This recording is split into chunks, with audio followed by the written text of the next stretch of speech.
But now let's, I guess, move to a different guitar. Yeah, take your pick. They're all really cool. Why don't we go with the other guitar of my dad's, the Roxy SG. So this one, sometimes this strap gets all twisted around and I can't figure out how to put it on. Yeah, as they do. Yes. Yeah. Come on. Success.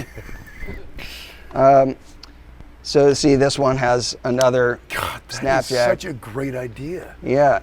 The only thing about when you have a guitar that has batteries in it, you don't want to leave them there because it'll drain the battery. Right. That's why you had that one stuck. Yeah. to So the sometimes bridge. I'll like have it just sitting here.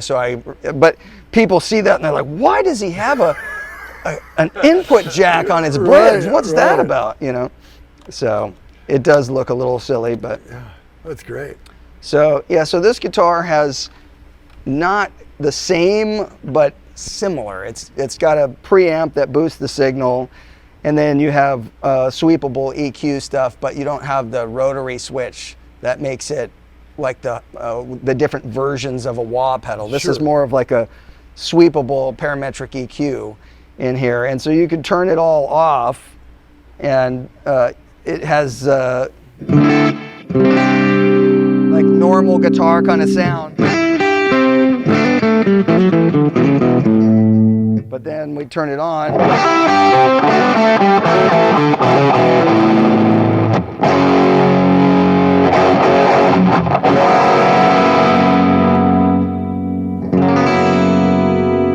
So that almost ends up sounding like a piezo or something. It's very acoustic.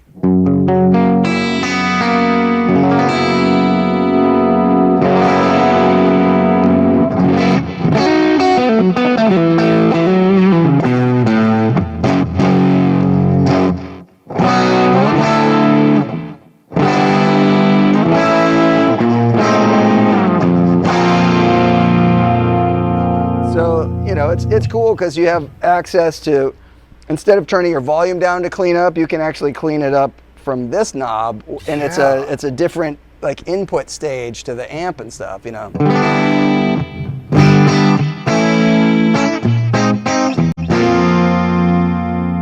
So you wouldn't expect that you could go from there.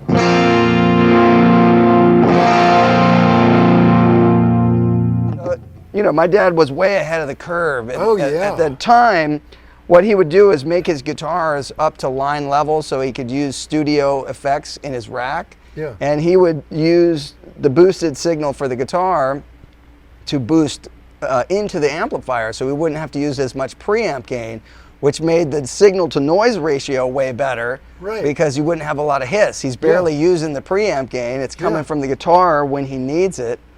And it's very clever, you know? Yeah, it really is.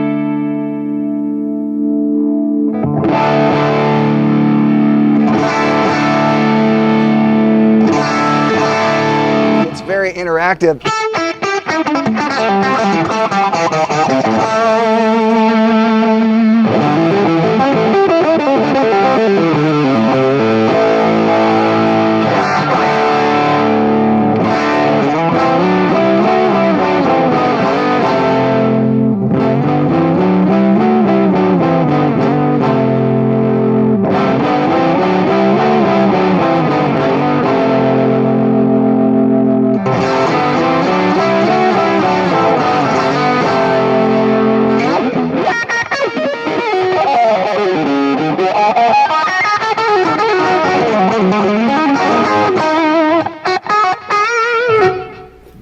So all that gain is from the guitar. Yeah, because there's really not that much gain on this sound that I'm using. God, that is so great. Yeah. And so those pickups originally were in. Yeah, these. If you look at the Shut Up and Play Guitar album cover, the Les Paul has these cream-colored pickups in it. So these are what used to be in there. God, that is so cool. Yeah. Wow, man. So yeah, it's a real cool thing, and you can see the big difference. Like again, if I do this, this is just the regular guitar.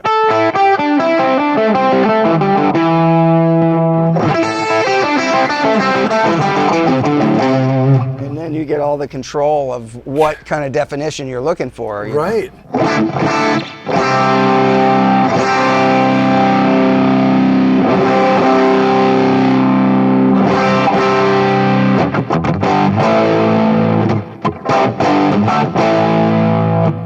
You get some cool sounds. That is great. Has Gibson ever talked to you about like reissuing these or trying to? I think it would be way too confusing for the average person. Yeah. So I think it's a money pit for that reason. But even if it was in a pedal, I think it would confuse people.